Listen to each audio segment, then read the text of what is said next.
everybody. Welcome to one more round with Josh Norris. Today I'm excited as always. I got a very good friend of mine, Tyler Stone. We've known each other almost a decade, it feels like. And, we actually had Probably coffee. has been a decade. Yeah. We had coffee a couple days ago, and we were just catching up on business. And, I was like, man, you need to come on the podcast. Because you came on the first version. Yeah, I came on the first version, Bob, 5 years ago or whatever, I guess. Yeah. And we just talked about,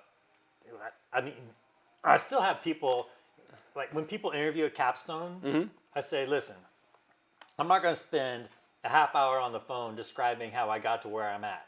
But here's a link to a YouTube video when Josh Norris interviewed me, and you should watch this. If you want to know who I am and where I came from, just watch this half hour. So I still refer people back to that podcast 5 years ago. Right. People watch this as the best 30 minutes of their lives when they watch it. So go watch that one. What episode is that? Oh, I think it was episode 11? I don't know. Okay, episode 11, maybe episode 11, maybe 12 or 13. I don't know. He obviously doesn't know. Aftershock Online, Tyler Stone, search it. It'll be there. There you go. Yeah. Aftershock Online, Tyler Stone.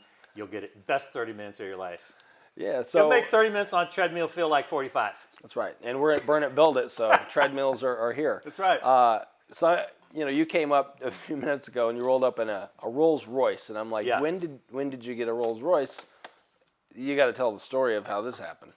Well, our core business is hard money lending, and typically we lend on real estate fix and flip loans, that type of thing. And about a year and a half ago, we started a small subprime auto lending program, and we work with a dealership, one single dealership for these loans. And word kind of got out that we were doing some auto loans, and a friend of mine said, "Hey, I got a buddy that needs a loan on his Rolls Royce." I'm like, "Well, typically we lend on $10,000 cars, not $200,000 cars, and we do smaller loans." And he says, "Well, he owes me some money, and I don't have any collateral, so you'd be helping me out if we did a loan on his car, because then he'd pay me back that little bit of money, and then at least we'd have some collateral, and he'd have to be, he'd be accountable in some way with some collateral." Yeah. So, even though it was a fraction of what he actually owed. So, so I was looking at it. I said, "Listen, the only way I'm doing this, because the guy that owns this car is sophisticated, and he was selling his company or whatever, and so he was going to pay the car off when he sold his company, pay us off and whatnot." And I said, "Well, the only way I'm doing this is if it's like 50% value of the car, and like we parked the car in my garage. It's not driving around town, rather than putting a GPS tracker on it. And I don't want to have to repossess this car, because his dad's an attorney, and he owns he's sophisticated enough that he could avoid me repossessing his car. Yeah. And this is a big car loan. It's a lot of money to me." And so I said, the only way I'm doing this loan is if he pays me 40% interest, and he gives me the car, and he gives me the title to the car, and I'm just going to put it in my garage and leave it at that. Well, it's supposed to be a 2-month loan. 2 months turns into three months. I'm like, I'm going to drive this car. Like, it's taking up room in my garage, right? So I have another car parked outside that this car is taking the place of. Not worth as much, but still, I like it. I want my cars in my garage, not dumbasses' cars in the garage, right? Yeah. So I said, if I have the title and I have the car, I legally own the car, I'm going to drive the car. Yeah. So we've been driving this car around. We've taken it out to Vegas twice. And like I was mentioning to you earlier, I get checked the box of owning a Rolls Royce, the bucket list. Yeah. I got a V12 in it, so I check off the V12 box off the bucket list and Rolls Royce off the bucket list. And it's, we're on month 10 or 11 at this point, and this guy hasn't paid us off yet. And he sold his company. I saw his bank statement. He had all the money to pay off the car. And the last thing I hear from our mutual friend is, "Well, I'm just going to let Tyler keep it because I don't have a place to park it anyway." So you're literally getting paid right now back on your loan with a really good interest to drive this car. Yeah. That's a cool deal. It's the best deal of my whole career. Like,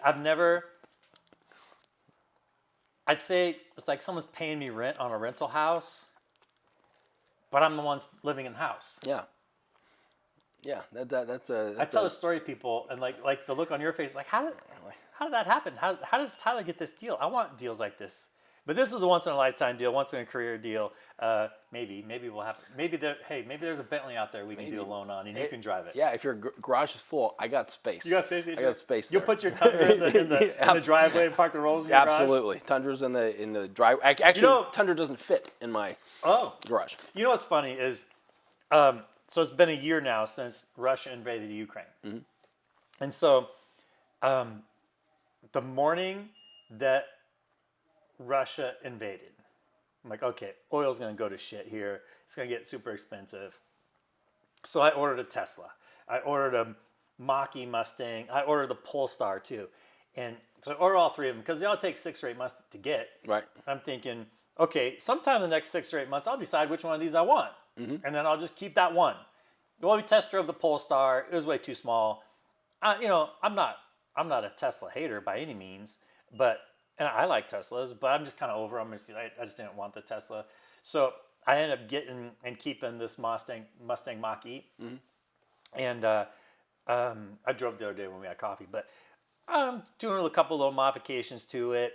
But that's the car I want in the garage so I can plug it into the charger real easy. But right now it's living outside. Yeah. And it sounds kind of funny because this thing only cost me 54 grand, but I'd rather have my Mach-E in the garage than this Rolls Royce. That sounds so dumb. Well, but For convenience, I'm not taking my kids to school in the Rolls Royce very often. I've done it a couple times. Yeah. Right? But I'd rather, and my other car that I've had for 10 years, I'm not getting rid of because I love that car, but I need to park it. It's getting like 100,000 miles on it. It's a Jaguar. It's not like it's not fancy like a Rolls Royce, but it's a nice car I'm not getting rid of. Yeah.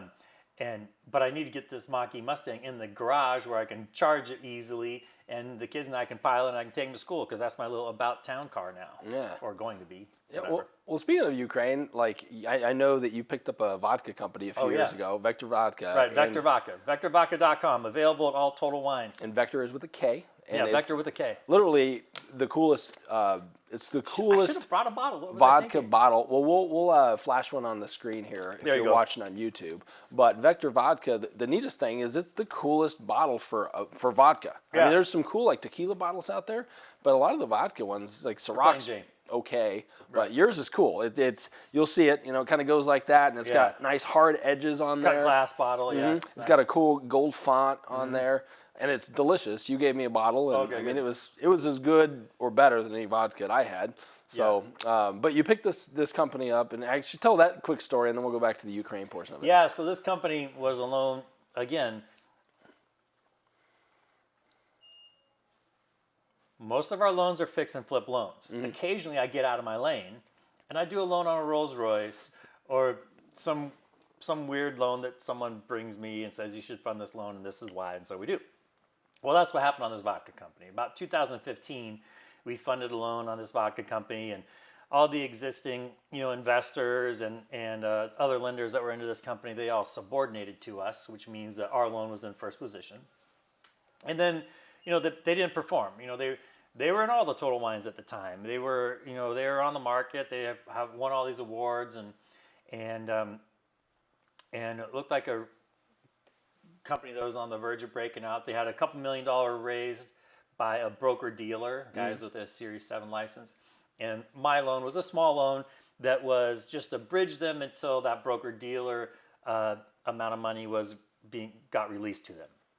Well, something happened with their broker dealer. They had some falling out. The terms changed. I don't know what happened, but there's some kind of falling out there. So I told them, well, we'll extend your loan, but then they didn't perform, right? So we ended up extending the loan one time because they were going to try to go public on the Canadian stock exchange. That fell through. Then they filed BK, and then we were playing nice in the BK courts and saying, okay, if you just pay us X amount a month in bankruptcy, it's called an adequate protection payment. They did that for a few months. We extended foreclosures a few months, that kind of thing. But anyway, finally, they missed a payment in the BK plan. We got an automatic stay of relief from the BK plan. So all of that to say, we did a vodka loan in 2015. We foreclosed on a vodka loan in 2019. and we actually foreclosed on this. I was kind of looking at it, and it's not that I wanted to own a vodka company. You don't drink. I don't even drink vodka. I don't drink. Yeah. It's not that I don't drink vodka. I don't drink, period. Yeah. And so I'm a retired drinker. I used to a little bit. I quit when I was 26. But there was a time there where I was extending the loan so much that all the subordinate lien holders and the operator company, I guess they just assumed that I was going to extend the foreclosure date another 30 days. Well, I didn't. I figured that all these subordinate lien holders and whatnot were going to organize and go to the foreclosure auction and pay our opening bid, which was 1/10 of the amount of what the company was worth, whatever, by somebody's opinion. And they didn't. So I kind of got lucky. What happened was our foreclosure date ended up being in Damian Meyer's office, who you've had on the show before. So it was in their office, and it was, I believe, November 27th, 2019. Okay. You want to take a stab at what day of the week November 27th, 2019 was? You guys on YouTube can pause it and look it up. I'm going to say Sunday. Wednesday before Thanksgiving at 1 o'clock in the afternoon. Who's paying attention to a foreclosure auction in an attorney's office 1 p.m. in the afternoon on Wednesday before Thanksgiving? Nobody. Yeah. So I lucked out. No one came to bid on the assets. I figured that someone was going to come bid on the assets, and I would just get my money back, and that's fine, and we would move on. But no one came and bid. So I ended up owning all the inventory, all the intellectual property, all the trademarks, the formulas, all the licensing type stuff, which I could operate under temporarily until I got my own licensing done. But yeah, we ended up foreclosing on this thing November 19th, 2019, which was great. And then coronavirus hit a few months later, right? So I wasn't able to relaunch the brand right away. I suppose I could have tried, but in a luxury premium vodka, when you're relaunching a brand, you usually relaunch in bars and restaurants. Yeah. You're not relaunching a brand on the liquor store shelf at Total Wine, right? It Totally. might be there, but you need that exposure in the on-premise restaurant bar you setting. create that ambiance and Yeah. the excitement behind the brand in the bars, and Yeah. then they go buy it at Total Wine Right. when they want it at home. Yeah. So we kind of had to back burner the whole project for about 2 years until we got a coronavirus. And I had to pay some storage fees, to the warehouse where all the product was stored, that kind of thing. But now in the last year, not only have bars and coronavirus has really loosened up quite a bit in the last year with everybody getting more comfortable with the vaccinations and whatnot, and some people have rough experiences with coronavirus, some is rougher than others. Some of them get heart failure. Right. Yeah. And so we relaunched about a year ago, and right when the Ukraine got invaded, I'm like, geez, oh my gosh, we have some of the most. This is about the most sympathetic, social tailwind type of situation I could ever imagine. Is where not only can we relaunch the product, but we're supporting the Ukrainian economy. We also donate a portion of all our proceeds to the United Nations Ukrainian Relief Fund. And so, but even outside donating to the United Nations Fund, just by doing business with the Ukrainian companies and their distilleries, and we're just supporting their economy and helping support their effort in defending their borders. But I honestly did not think that this war in the Ukraine was going to go this long. I don't think many people did. But you hear in the news sometimes. I've seen things where people talk about this is going to be a very protracted war. It's not going to be a 3-month thing. Yeah, Russia thought they were going to wipe them out in 60 days. Well, I mean, I didn't think that. But I did think I thought Russia would be in and out and repelled, so to speak, in 6 months anyway. Well, they're still fighting this damn war, which is surprising. Point being, how has it affected production? Has it affected your production? We haven't had a problem yet, but the point is, this being a protracted type of military exercise. Yeah. Excuse me. This social tailwind is going to be going for a while, and then after the war is resolved, we're going to have the whole economic rebuilding of the Ukraine.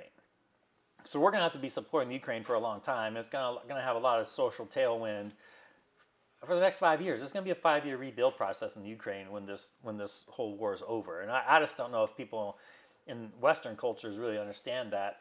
Western Europe maybe, but in terms of North America, I'm not sure the Americans understand that. When this thing's over, okay, oil prices might go back down. Ukraine's the breadbasket of the world. They grow more wheat in the Ukraine than any other part of the world. We use Ukrainian winter wheat for this vodka, and it is distilled right outside of Kiev. Now, when it comes to your question about production, we have so much inventory already in the United States in our warehouses that we can support the relaunch of the brand, no problem. Okay. I think it's going to be about 8 to 12 months before we need to start reordering, but we've made some contacts over there in the Ukraine. Of course, I had contacted them when I first took over the brand, so I have all the contact information at the distillery and the bottle manufacturer in China. We may move the bottle manufacturing to the Ukraine as well, just to move more of our investment dollars in the brand into the Ukraine. So we might be doing that. I talked to a guy about a month ago that's been doing venture capital in the Ukraine for about the last 20 years. And a shout out to Nick if you're listening. And so he knows the superintendent of the distillery there. It's a state-run distillery. So it seems like we're not going to have any problems in terms of getting in touch with the right people. Now transport out of the Ukraine could be a little bit of a pain in the neck, but it's going to go from the Kiev region down to the port city and get out that way. So. That's good. I'm glad it hasn't really affected production yet, or you haven't really needed it. We haven't. Yeah, we haven't had the need Yeah. yet, and I think that by the time we do have the need, that we should be in pretty decent shape. Yeah. Unless Putin decides he's gonna let a nuclear one loose. I saw some stuff the other day that they're starting the nuke testing again and all that. So, but again, you never know. That's what you nuke see. testing. I mean, the big headline on Yahoo News was, Putin gives nuclear warning about the Ukraine. Well, it really wasn't about the Ukraine. He just broke some treaty that they were going to start some testing. Yeah. It's not like they don't have any nuclear warheads in their arsenal right now. If he wanted to launch one, he could. So I don't know. These the news headlines are always sensationalism, of course. Yeah, my buddy Todd always, because he used to be in the TV business, and they have a saying, if it bleeds, it leads, type of thing. Yeah. It's that. I mean, it's just the chaos to try to create emotion in people. Yeah. But so you got all these different companies, but I wanted to talk to you about real estate because I was telling you that's something I'm going to be getting started into, and not like selling houses or anything like that. Right. Just investment things. And how did you get started investing in real estate initially? Well, before I moved to Arizona in January 2022, approximately, and before that, I actually read my first, the Rich Dad Poor Dad book, right? And maybe, if you're a person that listens to podcasts and is trying to improve your life, that kind of thing, and if you're interested in real estate at all, you've probably heard of Robert Kiyosaki and Rich Dad Poor Dad. So I'd read that. And that talks about real estate investing a little bit and being your own boss and owning your own companies and moving from an employee to self-employed to being a business owner and then an investor. So what really got me into real estate was reading that book and then moving down to Arizona. I had a few people that were friends of mine that were in the mortgage industry. They had said, well, get started doing loans with us or get your real estate license. You go find the houses and we'll do the loan. So that's kind of how it came together. But really, what's most important in real estate and wealth building is you're really not going to build wealth or, quote, get rich being a realtor and selling houses. Yeah. You can make good commissions. You can do a lot of lead generation and coaching, whatever, like the young lady we were talking about before we came on air. You can do all those things and have a really successful career. But you're not really going to build wealth. Yeah. Wealth building is really done through owning assets, whether it's stock or building your own company or buying real estate, gold, whatever. So any type of appreciating type asset and holding it for a long time. Warren Buffett. This guy made most of his money after he's 65 years old. Right. Guys like 95 now. Charlie Munger is 104 or something crazy like this. So these guys really emphasize, if you ever listen to the Berkshire Hathaway story, Warren Buffett or any of the long time type stock investor people, but Buffett particularly, he talks about you have to have a long runway. So that just means holding assets over time. Yeah. So buying real estate, not flipping houses. You're not going to build wealth flipping houses. That's a job. You just create a business for yourself on a job. Right. Unless you're having people find the houses and having people work on the houses and having people sell the houses for you and paying all those people, you don't even have a business. used to have a job if you're flipping houses. Right. All those people on television, you love it or leave it, fix it, flip this house, Yeah. TV shows, whatever. I mean, okay, the people on TV, good for them. They're good looking, and they made a little pilot episode, and they had a network buy it. Okay, whatever. But it's still a career. It's a job. Yeah, exactly. Right, You're it's a not career building job. wealth. Right. Yeah. So And you got to do it again and again and again and again and Yep. again and again. Yep. You got to find another house. Instead of getting paid to drive a Rolls Royce on a loan, you turn the car into an asset. We just want to drive people's cars and make them pay us Yeah, for it. exactly. Right? God, I hope that guy's not listening. Okay, so sorry, Casey. So I talked him into it. It's my fault. so really, when people think about getting into real estate, really have to realize it's a long-term thing. Interest rates are going to go up and down. The most important thing to realize about investing in real estate is this is a long-term play. I remember my first rental property was, I didn't make much money on it, but I knew that, the people I was around always told me the first one's the hardest. Yeah. You're going to make mistakes. You're going to struggle with the emotional part of it. It's not going to make a lot of money. It's going to make a couple $100 a month maybe or whatever. Mm-hmm. And then your water heater is going to go out, and that's $1,000, and that wiped out your whole year of profit. Yeah. And they're right. And were you like the landlord too? Like the person the tenant was calling? Like when The first 10 rentals I had, we still self-manage some of our rental properties. So I have staff in my office now that they call on a property management cell phone. So they're not calling my cell phone number when something happens. They call an office cell phone number. But, we own rental properties all over the country now. Not hundreds, dozens, but not hundreds. And we're not like a big firm like BlackRock or, some of these other. They just own a bunch of empty houses right now. Yeah, they own a bunch of empty houses. Yeah. Or like Zillow, who I think Zillow bought 4,000 houses at too high of a price, and they were trying to dump them all or something. I heard about that last year. Whatever. So there is the struggle of managing your own property, but I really think people have to do it for the first one or two. Mm-hmm. You can hire a property manager, but then you're just out of touch. You're just a little bit out of touch. I like that because that's kind of always been why I believe I've been successful in the marketing world. Mm-hmm. I knew how to do it. Like I was actually the dude typing code, creating websites, doing pay-per-click campaigns, and I don't do that anymore. Right. But I certainly know what I'm looking for. Yeah. And I wouldn't if I just hired people. You can get bamboozled if you don't know how it works. I still change the oil in my truck. Yeah. I had a buddy come over the other day. Not all the time. Mm-hmm. But he came over. He was going to pick some grapefruit off one of the trees in my backyard. Mm-hmm. I have the best grapefruit tree in Arizona, by the way. Just so everybody knows, if you come to Arizona, get in touch with us, Josh and I, and we'll give you a grapefruit. Well, and I can attest, I haven't had your grapefruit, but I can attest to other stuff in your garden. He's got a really cool garden. It's big, too. It's big, yeah. I don't know how big it is, 6,000 square feet maybe, something like that. It's gigantic. 4,000 maybe, I don't know. It's about maybe not about as big as this space, but whatever. Yeah, it'll be close. Anyway, so what was I saying? Well, we were talking about investing in real estate. We were talking about self-managing the rentals. And then, changing my own oil. Yep. We'll get back to self-managing. Yep. You make a very good point about doing all the marketing grunt work before, and now you know how to hire people to do that. 100%. I tell my kids, you got to change your own oil. Before you own a car, my oldest boys I got twin boys that are 13, and then a daughter that's a little younger. But they're changing their own oil. And so my buddy walks over here to the house. I'm changing my oil in the truck. And he's like, what the hell?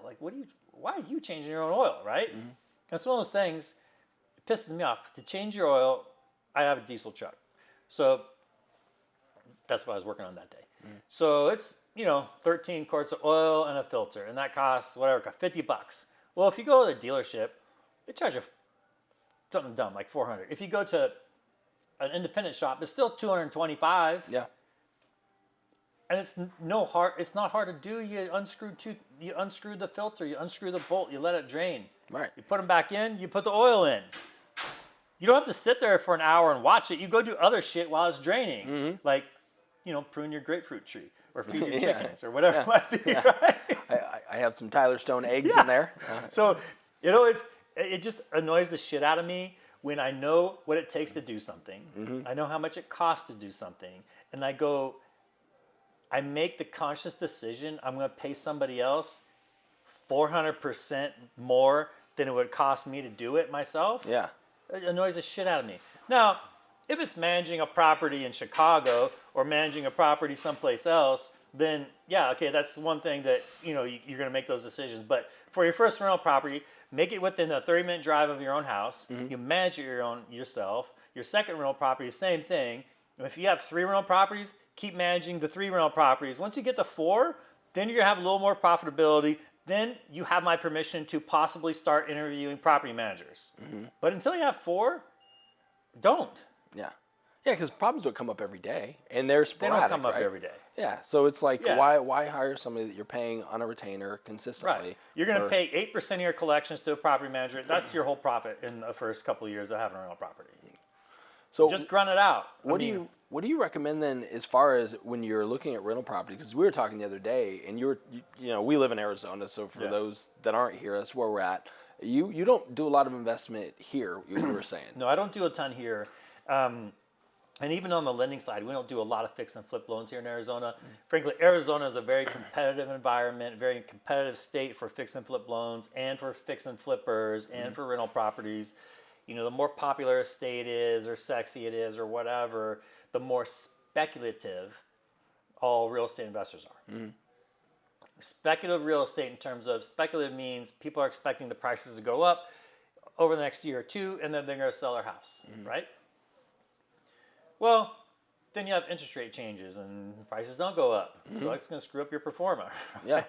And 5 minutes ago, we just got done talking about how owning real estate and building wealth is done through holding assets long term and having the long runway that Buffett talks about.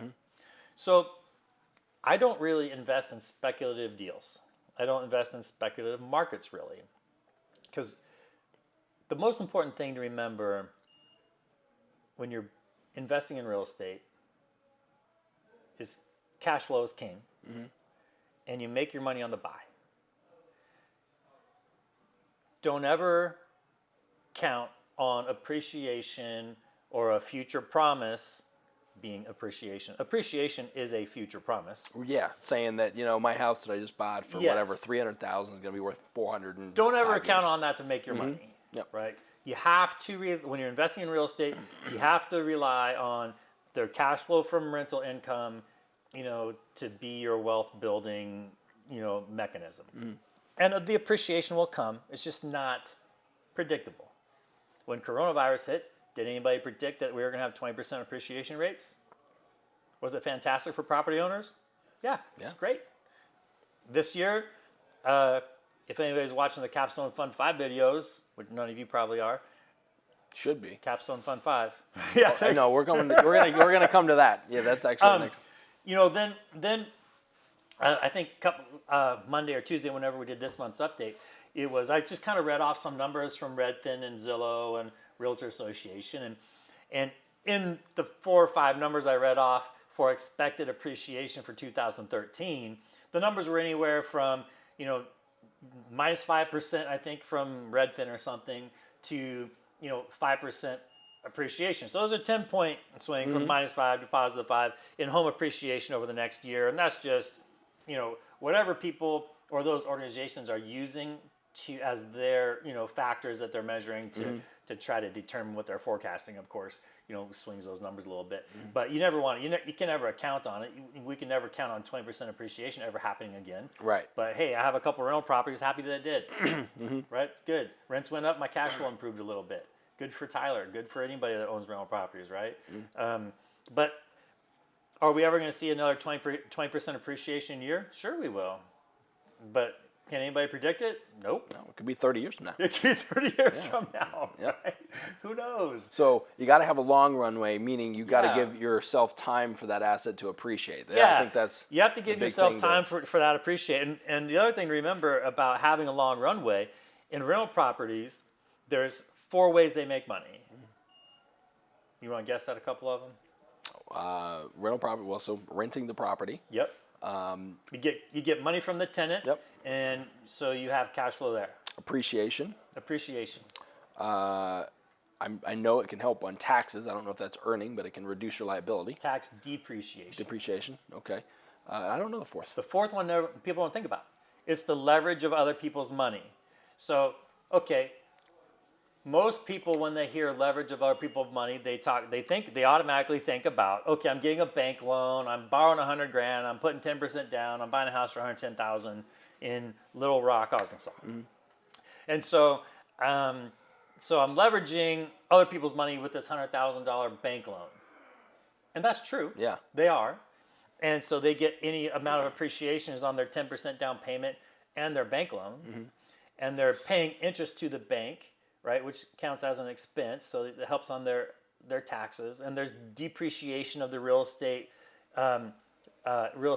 purchase over the next 27 years. You get to depreciate that. So depreciation is one of the ways that it helps you make money. How does that work? Because I remember. We'll get back to it. Yeah, okay. We're still working on the fourth thing, okay. The leverage of other people's money. Mm-hmm. The principal pay down of that loan using the tenant's money is the fourth way you have income on that property. Okay. You collect $1,000. You have an $800 payment to the bank. So you get $200 cash flow in your bank account that you're going to spend on the hot water heater later. Yeah, right, exactly. You keep that tucked Don't away. Don't spend that. Yeah. But of that $800 payment you're making to the bank with the tenant's rental money, mm-hmm.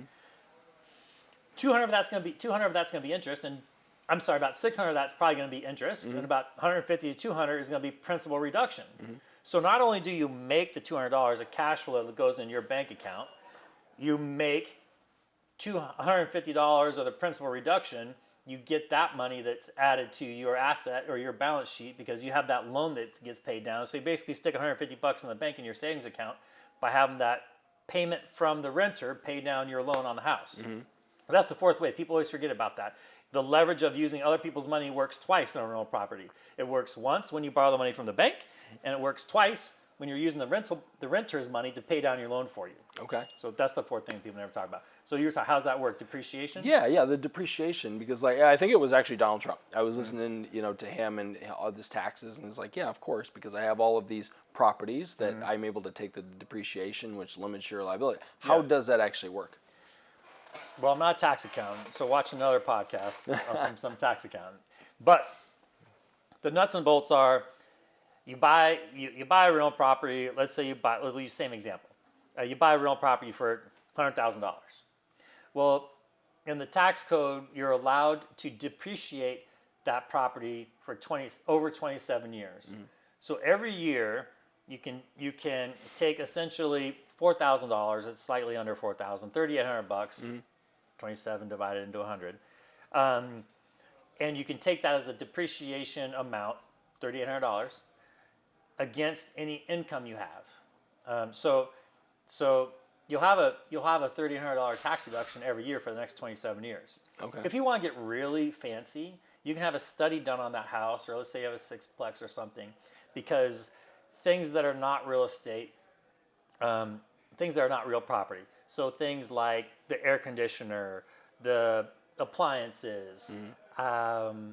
And there's a whole list of items that you can actually depreciate over 7 years or over 3 years. Mm-hmm. So if you have a heavy investment into an apartment building or something, this is more applicable in commercial buildings, mm-hmm. but you can have a study done and you get some accelerated depreciation on those items over 3 or 7 years or something. I might have the years wrong. But that makes sense though. There's the general depreciation. That's all I do, mm-hmm. And then you can have some accelerated appreciation if you want to pay the money to get that study done. I don't know at what point how big a property has to be to have it make sense to do those studies. The biggest property I have is a 14-unit apartment building. I got 14-unit, 10 units, 6 units. I got that, and then houses, but I don't have anything huge. Okay. So in the interest, like we were using in that example, you're saying like 600 goes to interest. Can't you take that interest and use that as a write-off as well, or not this, or is that alleviated with the depreciation that you're taking? No, the interest that you're paying is going to be treated as an expense to your LLC for that rental property. So you're only going to have $200 of income on that property. Mm-hmm. you're gonna have $150 of pay down on your loan. You're not going to, but that's going to be treated as an expense as well as the interest on the whole $800 payment to the bank is going to be treated as an expense to your LLC. So your LLC is only going to be taxed on the $200, and then you're going to have some expenses associated with this rental property, some gas money, that type of stuff that you're going to end up spending, and you can use your LLC money to pay for that type of stuff. So you won't actually show a taxable gain or a taxable profit in your little rental property, because all those things you're doing to take care of that property are legitimate expenses. Right. So. Yeah. So it sounds to me like anybody who wants to be wealthy, and that could be a different number for any person. Real estate's important to have as part of your portfolio. Yeah, real estate outperforms in this previous year when the stock market's gone down a lot.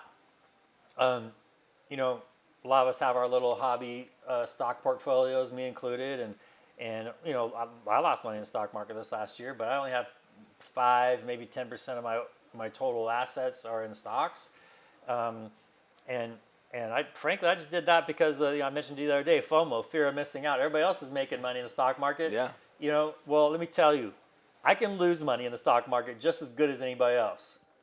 Can I make money in the stock market as good as anybody else? I don't know. I haven't done that yet. But I can lose it just as good as anybody, right? Someone told me the other day, they said, yeah, I figured out after a few mistakes that there's market makers, and I'm not one of them. Yeah. Right? I think I might mention that to you the other day too. That was not an original quote from me. That was a buddy of mine.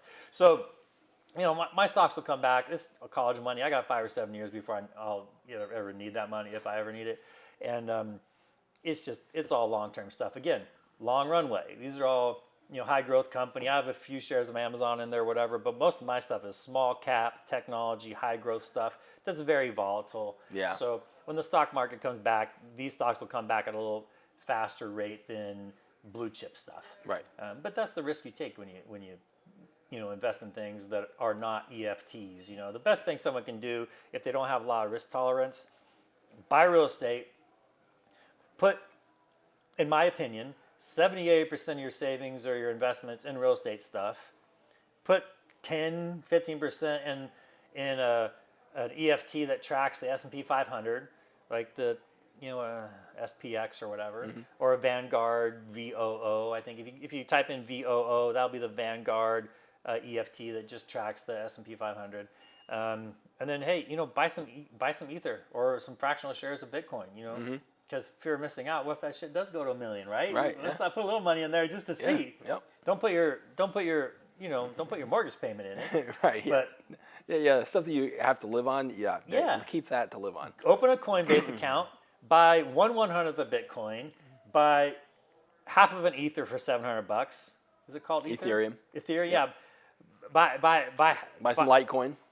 I don't even know about that. I'm only buying Ethereum. Litecoin did real well for me. This is like 5 years ago. Litecoin? Yeah. It was. I had that in Ethereum, but I never had any Bitcoin back then. And it was literally my entire down payment on my house 5 years ago.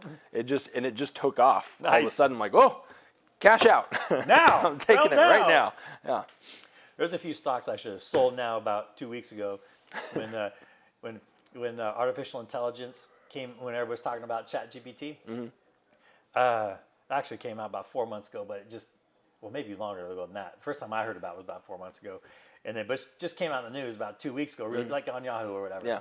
And there's a couple AI related stocks that kind of like spiked, and I had one of them.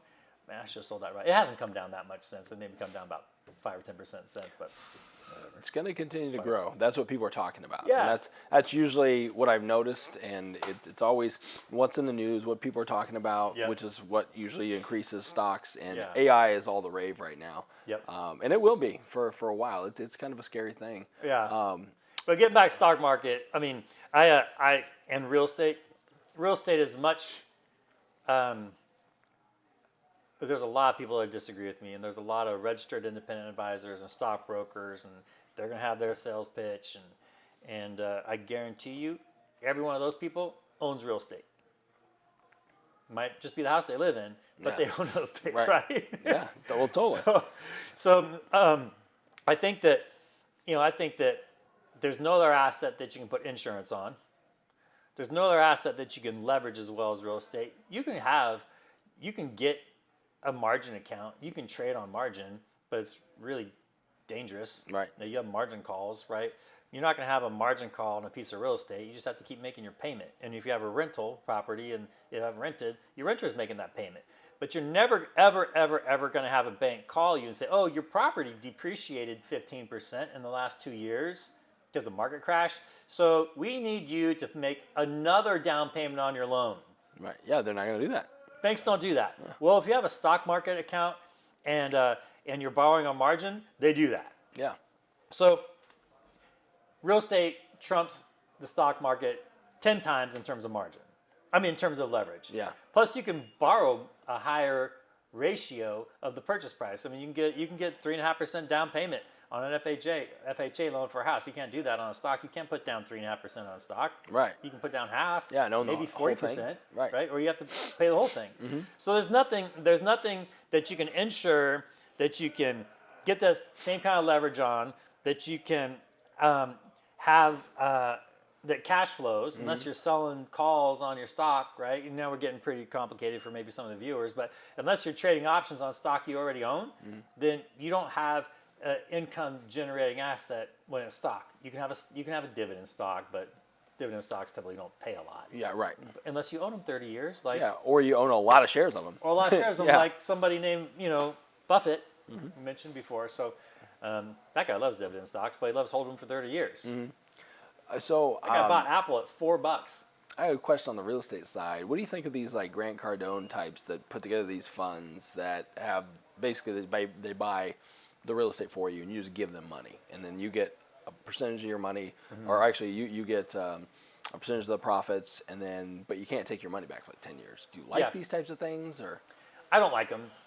Anytime we run a fund, but we don't buy real estate, we actually take the money out of our fund and use it to do the fix and flip loan. And those fix and flip loans pay off in 6 to 8 months, usually about the average time frame.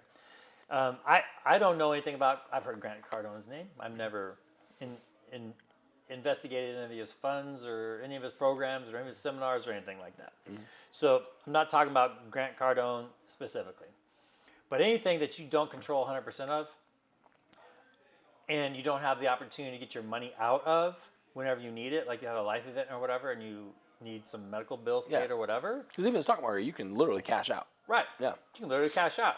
If you own a house, you can sell it, or you can get a refinance on it and pull some cash out with a cash out refinance if you need money. Or those are things you can do that you control 100% of. So, if you're putting money in a fund, now there's like stocks you can buy that are REITs as well. And if you're going to put your money in a fund that was going to then go buy real estate, and you are going to get part of the rental income of that real estate, and maybe you get some upside potential if that real estate in that fund appreciates, but you can't get your money out in 10 years. You can't get a loan against it. You can't insure it yourself. Then I think you're better off just going and buy shares of a REIT.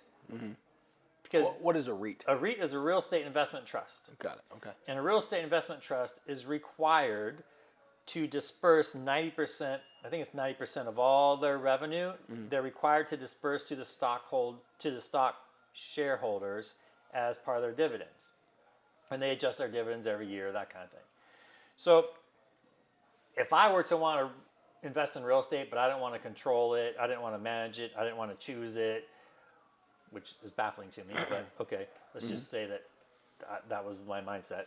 I would probably buy a REIT instead. I'd buy a medical REIT. I'd buy maybe a cannabis REIT.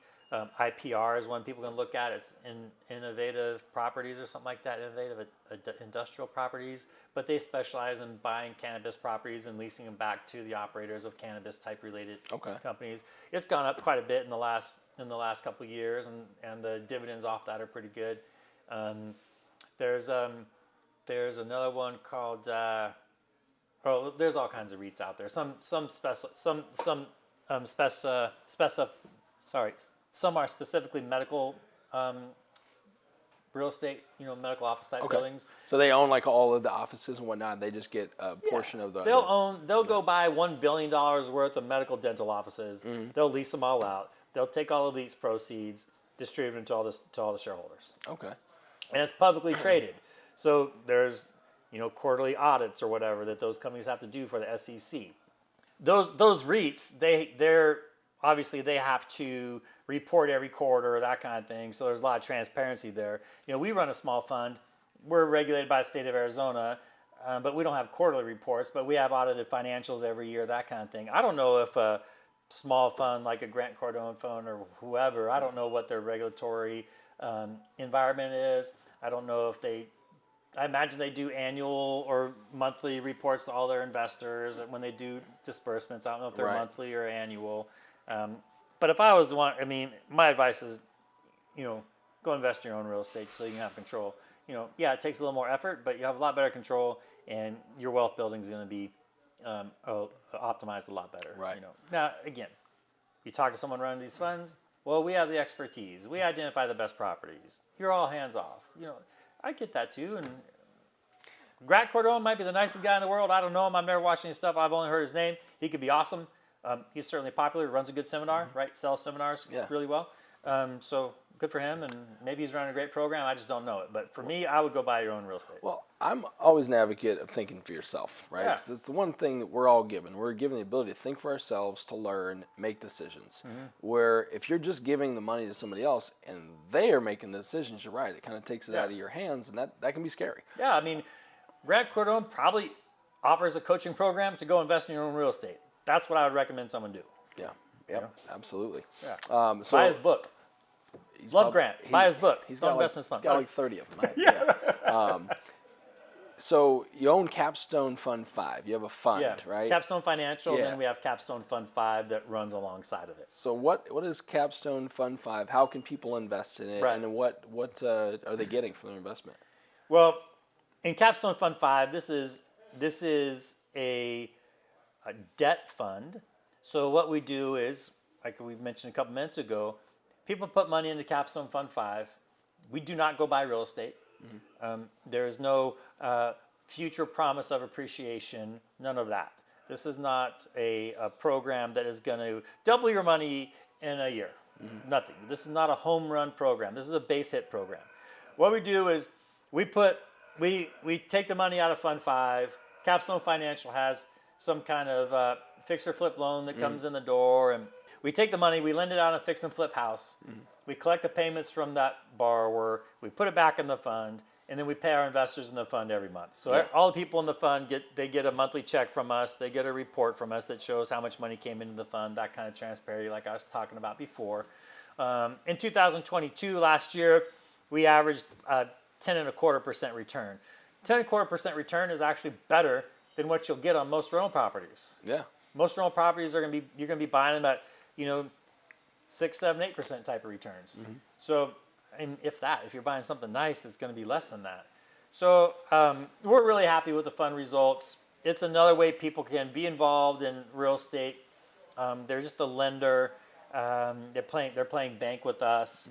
We make sure that everybody buying these properties puts down a large down payment, so we're protected. They always have a lot of skin in the game.